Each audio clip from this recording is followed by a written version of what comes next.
حدیث نمبر 48، انصاف کرنا۔ عن ابی ہریرہ رضی اللہ عنہ قال قال رسول اللہ صلی اللہ علیہ وسلم کل سلامہ من الناس علیہ صدقہ کل یوم تطلع فیہ الشمس یعدل بین الناس صدقہ۔ کتاب الصلح۔ ابو ہریرہ رضی اللہ عنہ سے روایت ہے کہ رسول اللہ صلی اللہ علیہ وسلم نے فرمایا، ہر دن جس میں سورج طلوع ہوتا ہے لوگوں کے تمام جوڑوں پر صدقہ ہے، اور لوگوں کے درمیان انصاف کرنا بھی صدقہ ہے۔ سنن ابی داؤد کی روایت میں آتا ہے، ابو الاسود الدؤلی کہتے ہیں ہم ابو ذر رضی اللہ عنہ کے پاس تھے کہ انہوں نے کہا صبح ہوتی ہے تو تمہارے ایک ایک جوڑ پر صدقہ لازم ہو چکا ہوتا ہے، اور ہر روز ایسا ہوتا ہے، یہ صدقہ ہر روز واجب ہوتا ہے، چنانچہ اس کی ہر نماز، روزہ، ہر تسبیح، تکبیر و تحمید صدقہ ہوتی ہے۔ ٹھیک ہے۔ ایک اور روایت میں آتا ہے بنی آدم کے ہر انسان کو 360 جوڑوں پر پیدا کیا گیا، اور جو شخص اللہ اکبر، الحمدللہ، لا الہ الا اللہ، سبحان اللہ، استغفر اللہ کہے اور لوگوں کے راستے سے پتھر یا کانٹا یا ہڈی ہٹا دے، یا نیکی کا حکم دے، برائی سے روکے، تو یہ اس کے 360 جوڑوں کے شمار کے برابر ہے۔ اور وہ اس دن جب شام کرے گا تو اپنے نفس کو جہنم کی آگ سے دور کر دے گا، تو دن بھر یہ نیکی کے کام کرتے رہنا چاہیے۔ اب جہاں تک انصاف کی بات کرنا ہے، یہ انتہائی ضروری ہوتا ہے صلح کرانے میں، اور سب سے پہلے تو خود اپنے بچوں کے درمیان انصاف، ان کو دینے دلانے کے معاملے ہوتا پتہ کیا ہے، کچھ بچے زیادہ کیئرنگ ہوتے ہیں، لونگ ہوتے ہیں، وہ آپ کا بہت خیال رکھتے ہیں، پھر آپ کی ساری محبت ان کی طرف ہو جاتی ہے اور دوسروں کو آپ اگنور کر دیتے ہیں۔ کچھ بچے بہت کیوٹ ہوتے ہیں، پیارے ہوتے ہیں، ستاتے نہیں، آپ ان کو ٹال رکھتے ہیں اور دوسرے بچوں کو اس طرح نہیں محبت دیتے۔ تو ہمیں بحیثیت والدین کی اس چیز کا خیال رکھنا ہے اور اپنے دل کے اندر ایک انصاف کی ترازو رکھے رکھنی۔ بعض مائیں بیٹوں کی طرف زیادہ مائیں ہو جاتی ہیں، بیٹیوں کو اگنور کر دیتی ہیں، تو یہ بھی نہیں ٹھیک۔ تو اولاد کے درمیان انصاف، پھر اس طرح شاگرد ہیں ان کے درمیان انصاف، پھر اس طرح اور بھی جہاں جہاں انسان کو موقع ملے، تو یہ ایک بہترین صدقہ ہے۔ اور پھر خاص طور پر لوگوں کے درمیان صلح کرانا، یعدل بین الناس میں ایک مفہوم صلح کرانے کا بھی لیا گیا ہے، کیونکہ یہ ذاتی عبادات سے بھی افضل عبادت ہے۔ اس کا مطلب نہیں ذاتی عبادات چھوڑ دیں، لیکن ذاتی عبادات کے ساتھ ساتھ ان نیکیوں کی طرف بھی توجہ دیں، صرف اپنی ذات میں ہی منہمک ہو کے نہ رہ جائیں۔ کیونکہ عموماً یہ ہوتا ہے کہ جب ہم اپنے کمفرٹ زون میں آ جاتے ہیں، اپنے آرام سے اٹھے، کھایا پیا، ذکر اذکار کیے، قرآن پڑھا، نوافل پڑھے، صدقہ خیرات کیا، کوئی آ گیا مل لیا، اپنی عافیت کی زندگی بسر کر رہے ہیں، اور نیبرہڈ میں 2 لوگ لڑ لڑ کے مر رہے ہیں، ان کی پرواہ نہیں۔ تو ایسی زندگی نہیں خود غرضی والی گزارنی چاہیے۔ انسان کو دوسروں کی بھی فکر ہونی چاہیے، اگر کچھ نہیں کر سکتے تو دعائی کر دیں، لیکن دوسروں کی بھی فکر کریں، اپنے قیمتی وقت میں سے دوسروں کے درمیان صلح کرانے کے لیے وقت نکالیں۔ ایک دفعہ نبی صلی اللہ علیہ وسلم کو پتا چلا کہ بنو عمرو ابن عوف میں آپس میں کچھ تکرار ہو گئی ہے، تو آپ اسی وقت اپنے صحابہ کو لے کے ساتھ چلے گئے اور ان میں صلح کرواتے رہے، حتیٰ کہ آپ نماز کے وقت پہ واپس بھی نہ آ سکے۔ اس کا مطلب نہیں نماز چھوڑ دی، پڑھی، لیکن یہ کہ یعنی مسجد نبوی کی نماز کا تو اجر و ثواب بھی کچھ اور ہے نا۔ تو اس سے پتہ چلتا ہے کہ بعض اوقات ایسے کاموں میں پڑھ کر ہماری کچھ روٹین ڈسٹرب ضرور ہوتی ہے۔ ہم کہتے ہیں آج تو ایسا جھگڑا فساد تھا کہ میرا تو اپنا پڑھنا ہی رہ گیا، اس میں بے چینی ہوتی کہ پتہ نہیں ہم نے کوئی نیکی کی یا نہیں۔ تو تسلی ہونی چاہیے کہ کسی کے درمیان صلح کرانا جو ہے یہ بھی ایک بہت ہی نفع مند تجارت ہے۔ حدیث نمبر 49، اعمال پر دوام۔ ان عائشہ ان رسول اللہ صلی اللہ علیہ وسلم قال سددوا وقاربوا وَاعْلَمُوا أَن لَّن يُدْخِلَ أَحَدُكُمْ عَمَلُهُ الْجَنَّةَ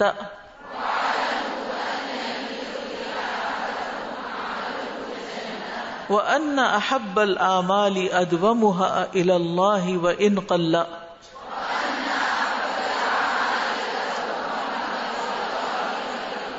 عائشہ رضی اللہ عنہا سے روایت ہے کہ رسول اللہ صلی اللہ علیہ وسلم نے فرمایا سیدھے رہو، میانہ روی اختیار کرو، اور جان لو کہ تم میں سے کسی کو اس کا عمل جنت میں داخل نہیں کرا سکے گا۔ بے شک اللہ کے ہاں پسندیدہ عمل وہ ہے جس پر زیادہ دوام ہو، خواہ وہ کم ہو، جس پر دوام ہو چاہے وہ تھوڑا ہی ہو، مسلسل کریں، کرتے رہیں، زندگی بھر کریں۔ تو سددوا وقاربوا، یعنی اپنے اعمال میں صراط مستقیم اور استقامت، یعنی صحیح کام بھی ہو اور استقامت بھی ہو۔ اور قاربوا کا معنی ہے میانہ روی اختیار کرو، قریب قریب رہو۔ تو کامیابی جو ہے وہ انسان کو اللہ تعالی کے فضل سے ملتی ہے، صرف اپنے عمل سے نہیں ملتی، یہ بھی یاد رکھنا چاہیے۔ انسان نیکی ضرور کرتا رہے کیونکہ ان رحمت اللہ قریب من المحسنین، لیکن اس کا یہ مطلب نہیں کہ انسان عمل کو کمتر خیال کرے، ٹھیک ہے؟ بندے کو یہ بتایا جا رہا ہے کہ عمل کافی نہیں، اس کے ذریعے رحمت تو ملے گی لیکن عمل میں کوتاہی نہ ہو، کیونکہ قرآن مجید میں ایک جگہ یہ بھی آتا ہے ادخلوا الجنۃ بما کنتم تعملون، جنت میں داخل ہو جاؤ اس کے بدلے جو تم عمل کرتے تھے۔ تو بہرحال یہاں پر میانہ روی کو اختیار کرنے کا کہا جا رہا ہے، اعتدال کی زندگی اختیار کرنے کے لیے کہا جا رہا ہے، اور استقامت جو ہے وہ موت تک نیکی کے کاموں پر ہونی چاہیے۔ اور پھر استقامت کا معنی یہ ہے کہ مسلسل ایک کام انسان کرتا رہے۔ نبی صلی اللہ علیہ وسلم کا طریقہ یہ تھا کہ جب کوئی کام شروع کرتے تھے تو اس پر ہمیشگی اختیار کرتے تھے۔ آپ صلی اللہ علیہ وسلم فرمایا کرتے تھے عمل وہی اختیار کرو جس کی تم میں طاقت ہو، یعنی اپنی حیثیت بھی دیکھو کہ کون سی عمر ہے، کتنی مصروفیات ہیں، کیا کر سکتے ہو کیا نہیں، اس کے مطابق ہی کام شروع کرو، کیونکہ بے شک اللہ ثواب دینے سے نہیں تھکتا یہاں تک کہ تم خود ہی اکتا جاؤ۔ نبی صلی اللہ علیہ وسلم اس نماز کو سب سے زیادہ پسند فرماتے جس پر ہمیشگی اختیار کی جائے، خواہ وہ کم ہی کیوں نہ ہو۔ چنانچہ آپ جب کوئی نماز شروع کرتے تو اس پر دوام اختیار کرتے، جیسے چاشت کے نفل شروع کیے ہیں تو روز پڑھیں، 2 کی بجائے 4 شروع کیے تو روز 4 ہی پڑھیں، اللہ ہی کہ کوئی مجبوری آ جائے یا کوئی بیماری آ جائے، ٹھیک ہے؟ تو کن کن باتوں کا یہ حکم دیا گیا؟ نمبر 1 درست راستہ اختیار کرنا، نمبر 2 میانہ روی اختیار کرنا، نمبر 3 احب الاعمال الی اللہ ادومها وان قل، کاموں میں دوام اختیار کرنا، استقامت اختیار کرنا۔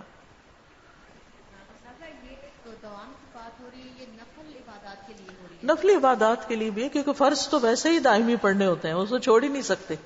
جیسے میں نے آخری حدیث میں بتایا نا کہ نبی صلی اللہ علیہ وسلم جب کسی ایسے کام کو شروع کرتے تھے تو پھر اس کو مسلسل کرتے تھے، لیکن جو فرائض ہیں وہ تو کرنے ہی کرنے ہیں، یہاں نفلی اعمال ہی کی بات ہو رہی ہے۔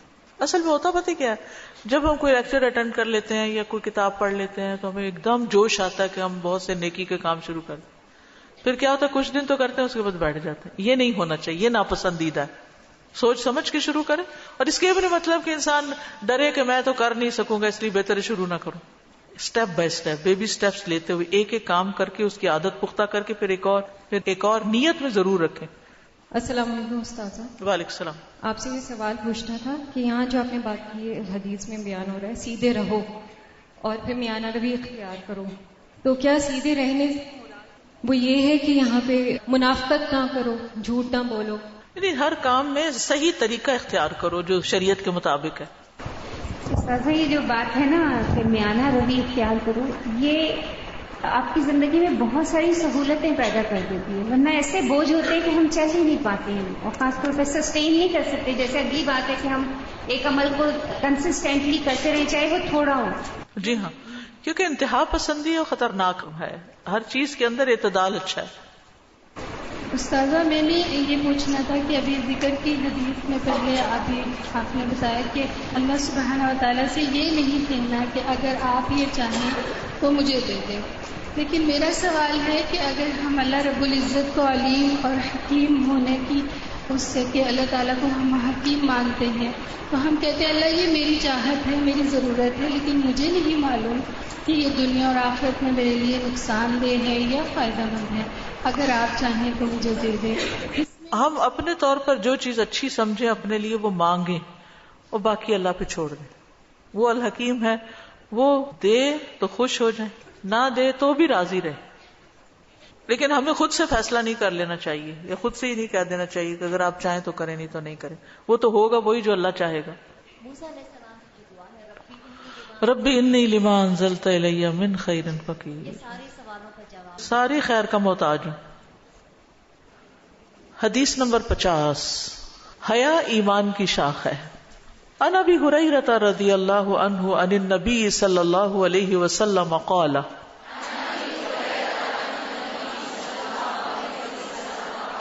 الایمان بضع وستون شعبۃ والحیاء شعبۃ من الایمان. کتاب الایمان. ابو ہریرہ رضی اللہ عنہ نبی کریم صلی اللہ علیہ وسلم سے روایت کرتے ہیں، آپ صلی اللہ علیہ وسلم نے فرمایا ایمان کی 60 سے کچھ اوپر شاخیں ہیں اور حیا بھی ایمان کی ایک شاخ ہے. تو ایمان جو ہے یہ بڑے وسیع مفہوم میں ہے اسلام میں. اس کی کچھ بنیادیں ہیں، اللہ پر ایمان، آخرت پر، وہ ساری چیزیں جو آپ پڑھتے ہیں. لیکن ایمان صرف اس تک محدود نہیں، وہ اصول ہیں، بنیادیں ہیں، پھر اس کی کئی ایک شاخیں ہیں. ٹھیک ہے. تو ایمان کا سب سے اعلیٰ اور سب سے ادنا درجہ بھی حدیث سے پتہ چلتا ہے. اعلیٰ درجہ لا الہ الا اللہ ہے، اور ادنا راستے سے تکلیف دہ چیز کو ہٹا دینا. اور حیا بھی ایمان کی شاخوں میں سے ہے. حیا جو ہے ایک قابل تعریف صفت ہے. ٹھیک ہے. خاص طور پر ان چیزوں کے بارے میں حیا کرنا جن کے بارے میں حیا کا حکم دیا گیا ہے. حیا کہتے ہیں ایسے کام سے رک جانے کو جو انسان کو زینت نہ بخشے. حیا میں ایک فطری حیا ہوتا ہے اور ایک کسبی حیا ہوتا ہے. کچھ بچے بچپن سے ہی فطری طور پر شرمیلے ہوتے ہیں، بلا ضرورت بولتے نہیں، بلا ضرورت کوئی کام نہیں کرتے، حیا ان کو روکتی ہے. اور کچھ لوگوں کو کوشش کر کے اختیار کرنا پڑتا ہے کہ وہ بڑے اوپن ہوتے ہیں، ہر بات بول دیتے ہیں، ہر چیز کہہ دیتے ہیں، یعنی کسی سے ڈرتے جھجکتے نہیں، شرماتے نہیں. اور اس میں بعض اوقات غلط باتیں بھی ہو جاتی ہیں. تو اس میں انسان پھر اپنے الفاظ کو، اپنے جسچرز کو کنٹرول کرتا ہے اور شریعت کی حدود میں ان کو لانے کی کوشش کرتا ہے. اشج بن اسر کہتے ہیں رسول اللہ صلی اللہ علیہ وسلم نے مجھ سے فرمایا تم میں 2 خوبیاں ایسی ہیں جو اللہ عز و جل کو پسند ہیں. میں نے کہا وہ دونوں کیا ہیں؟ آپ نے فرمایا بردباری اور حیا، تحمل اور حیا. میں نے عرض کیا کیا میرے اندر یہ دونوں عادتیں شروع سے ہیں کہ اب پیدا ہوئی ہیں؟ آپ نے فرمایا پہلے سے ہی ہیں، یعنی فطری طور پر تمہارے اندر یہ پائی جاتی. میں نے کہا اللہ کا شکر ہے جس نے مجھے فطری طور پر ایسی خوبیاں عطا فرمائیں جو اللہ کو پسند ہیں. حدیث نمبر 51. حیا. عن ابی مسعود قال قال النبی صلی اللہ علیہ وسلم ان مما ادرک الناس من کلام النبوۃ اذا لم تستحی فاصنع ما شئت. ابو مسعود رضی اللہ عنہ روایت کرتے ہیں کہ نبی کریم صلی اللہ علیہ وسلم نے فرمایا بے شک پہلے انبیاء کے کلام میں سے لوگوں نے جو پایا اس میں سے یہ بھی ہے کہ جب تم میں حیا نہ رہے تو پھر جو جی چاہے کرو. کلام النبوہ کا مطلب ہے وہ کلام جس پر تمام انبیاء نے اتفاق کیا ہے اور جس کی طرف انہوں نے لوگوں کو دعوت دی ہے. تو اس کلام میں یا ان تعلیمات میں سے ایک بات کیا ہے؟ حیا کا اختیار کرنا. حیا اللہ تعالیٰ کو نہایت پسند ہے. خود اللہ تعالیٰ کی ایک صفت ہے حییٌ، حیا کرنے والا. نبی صلی اللہ علیہ وسلم کی صفت ہے کان نبی صلی اللہ علیہ وسلم شدید الحیاء. نبی صلی اللہ علیہ وسلم بہت زیادہ حیادار تھے. فرشتوں کی حیا بھی ہے. عثمان رضی اللہ عنہ سے حیا کرتے تھے. آپ نے فرمایا کیا میں اس شخص سے حیا نہ کروں جس سے فرشتے حیا کرتے ہیں؟ اور حضرت عثمان اس امت میں سب سے زیادہ حیا کرنے والے انسان تھے. حیا ایمان کا حصہ ہے اور ایمان کا تعلق جنت سے ہے. حیا ایمان کی شاخ ہے. حیا کے جانے سے ایمان چلا جاتا ہے. حیا اسلام کی امتیازی علامت ہے. حیا سراسر خیر ہے. حیا کمزوری نہیں بلکہ ایک صفت ہے، اچھی خوبی ہے. اور بے حیائی عیب دار بنا دیتی ہے، چاہے وہ لباس میں ہو، چاہے وہ گفتگو میں ہو، چاہے وہ رویے اور معاملے میں ہو. کانفیڈنس کے نام پر بدتمیزی اور بد اخلاقی اختیار کرنا، اور بالکل حیا نہ کرنا، نہ بڑے کا نہ چھوٹے کا، جو منہ میں آئے بولتے چلے جانا، گالی گلوچ کرنا، فحش گفتگو کرنا. اسی طرح لباس کے معاملے میں احتیاط نہ کرنا. اب اس دور میں جس طرح کا خواتین لباس پہن رہی ہیں، اللہ کی پناہ. اب مثال کے طور پر اگر آپ کی شرٹ گھٹنوں سے اوپر ہے تو کیا گھٹنوں سے اوپر کا حصہ آپ دکھا سکتے ہیں، چاہے ننگا کر کے یا ٹائٹ کر کے؟ الا یہ کہ کوئی تکلیف ہو، جیسے کسی کی کوئی بیماری ہے یا کچھ اور ہے، تو وہ علاج کی غرض سے، یا بچے کی پیدائش میں. کیا عام حالات کو عورت کو اپنے یہ تھائز دکھانے چاہیے؟ ہم بعض اوقات اتنے سی تھرو کپڑے پہن لیتے ہیں کہ وہ جھلک رہی ہوتی ہیں، اور ماشاءاللہ قمیضیں بھی گھٹنوں سے اوپر اوپر اوپر اوپر تک چلی گئی ہیں. تو کوئی ایماندار عورت، ایمان رکھنے والی عورت ایسا لباس نہیں پہن سکتی، اس کے دل کو پسند ہی نہیں آ سکتا. اسی طرح سلیو لیس پہننا، اور پھر بازاروں میں بھی نکل جانا، گلوں کے کٹ ایسے ہونا، ڈیپ کٹ، آدھی آدھی کمر کا ننگا ہونا، ساڑی میں بلاؤز ایسا پہننا کہ پیچھے آگے سب ننگا ہو رہا ہو، پھر سی تھرو کپڑے پہننا، پھر دوپٹہ غائب ہونا، یا ہونا تو اتنا باریک ہونا یا اتنا ریشمی ہونا کہ ہر منٹ میں وہ نیچے گر رہا ہو. یہ سب حیا کے منافی ہیں، یہ سب ایمان کے منافی ہیں. یہ چیزیں، یہ معمولی چیزیں نہیں ہیں. ہمیں اس بارے میں اچھی طرح سمجھنا چاہیے. بازو کا سکارف لینا لیکن وہ اس میں سے بال نکل نکل کے جھلک رہے ہیں، یا اتنا ٹائٹ پہننا، یا اس کو اتنا اوپر سے رول کے گلے کے گرد اس کو گھما دینا کہ سینہ ننگا ہی رہے. یہ بھی ایک عجب سٹائل نکلا ہے. یعنی سکارف پہنتے ہیں لیکن اس طرح گھما کے پہنتے ہیں اس کو کہ حیا کے تقاضے ہی نہیں پورے کرتا. کبھی سینے کے دونوں طرف نظر آ رہے ہوتے ہیں، اور کبھی اس طرح کا سٹائل پہننا کہ آدھا سینہ ننگا ہی ہو رہا ہو. اور بعض اوقات خواتین آگے ڈرائیور سیٹ پہ بیٹھ جاتی ہیں اور کبھی موبائل نکالتی ہیں اور کبھی رکھتی ہیں، اور سینے کا ایک خم پراپر ڈرائیور کو نظر آ رہا ہوتا ہے. اتنی حیا آتی ہے اس وقت، یہ کیا ہو رہا ہے؟ کیونکہ سکارف پہنا، ایک پلو پیچھے ڈال دیا، ایک پلو آگے لٹکا لیا، دایاں طرف بالکل اس کے اوپر کوئی پلو نہیں ہے، کچھ نہیں.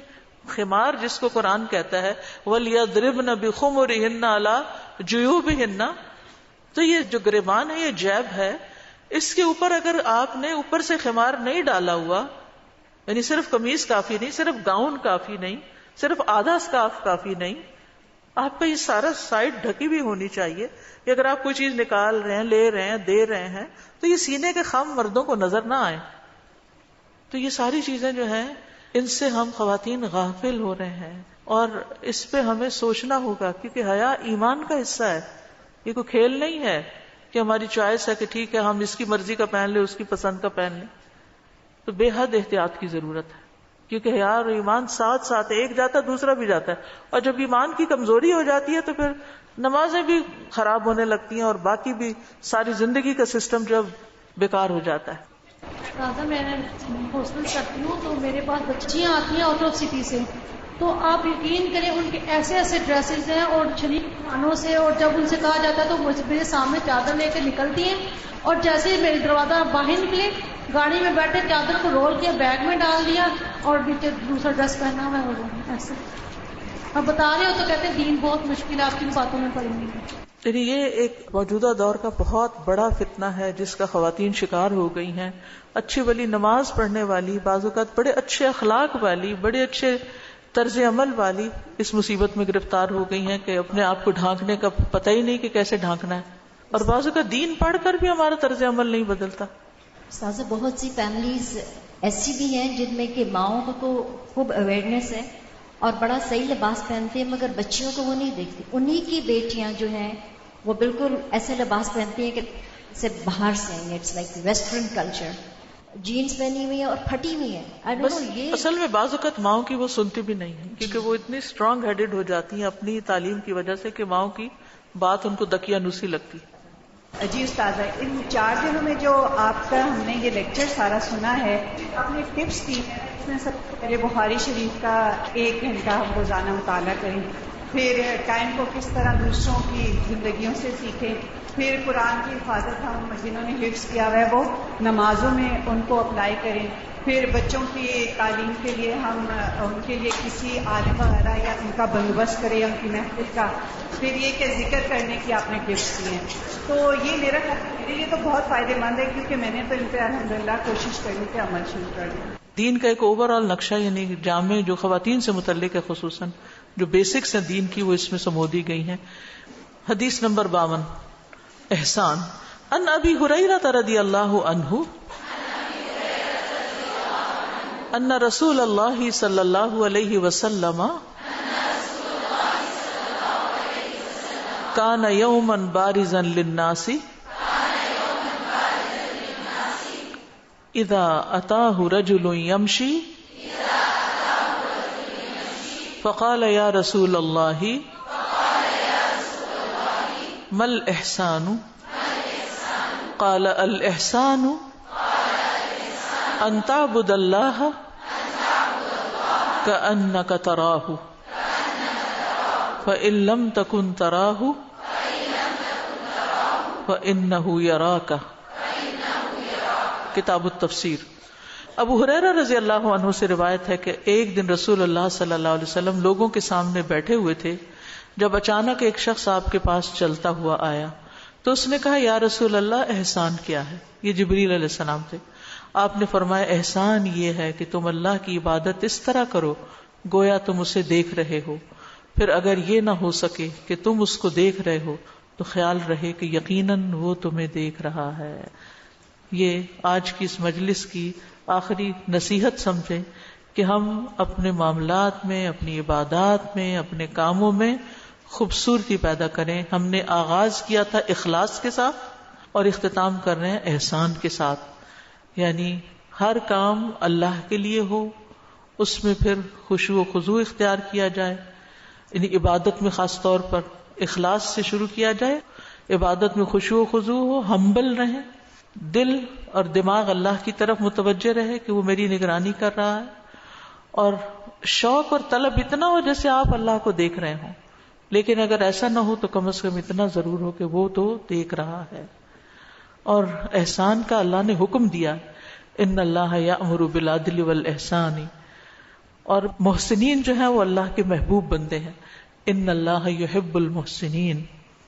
تو ایسے لوگوں کے لیے ہر جگہ خوشخبری ہے، وہ کہیں بھی رہتے ہوں، وہ کسی جھونپڑی میں رہتے ہیں یا کسی محل میں. محسنین جو ہیں وہ اللہ کے محبوب بندے ہیں. بہترین طریقے پر اپنے سارے ریچولز کریں، وضو، نماز، جو بھی کوئی کام کریں، تعلیم کا کام، ذکر، ہر چیز کے اندر خوبصورتی لائیں، کیونکہ یہ خوبصورتی جو ہے یہ اس کام کو بہترین بنا دیتی ہے. تو اللہ تعالیٰ سے دعا ہے کہ وہ ہمیں ہر معاملے کو بہترین طریقے سے کرنے کی توفیق عطا فرمائے. جو کچھ ہم نے پڑھا ہے ان 4 دنوں میں ہمیں اس پر عمل کرنے کی توفیق دے، ہماری اس کوشش کو قبول کرے، ہمیں آئندہ بھی ایسے کام کرنے کی توفیق عطا فرمائے، اور جو ہم نے سیکھا ہے ہم اسے دوسروں تک پہنچانے والے بھی بنے، اور جو کوئی کمی کوتاہی ہم سے ہو گئی اللہ تعالیٰ اس کو معاف کر دے، اور یہ علم ہمارے خلاف حجت نہ بنا رہے، ہمارے حق میں حجت بنے. اللہ ہمارے بچوں کو، ہماری نسلوں کو ہدایت دے اور پاکستان کی حفاظت کرے، اور اللہ تعالیٰ آپ سب سے راضی ہو. سبحانک اللہم و بحمدک اشہد ان لا الہ الا انت استغفرک و اتوب الیک. السلام علیکم و رحمۃ اللہ وبرکاتہ.